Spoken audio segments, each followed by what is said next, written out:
রামপালজি মহারাজের কাছে মন্ত্র নিয়ে যদি ভক্তি করা যায় তাহলে পূর্ণ মোক্ষ পাওয়া যাবে।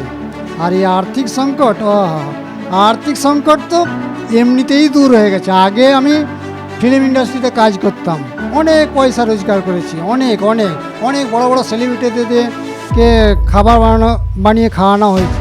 ফিল্ম ইন্ডাস্ট্রিতে কাজ করতেন মানে বুঝলাম না, ঠিক একটু ভালো করে বলবেন।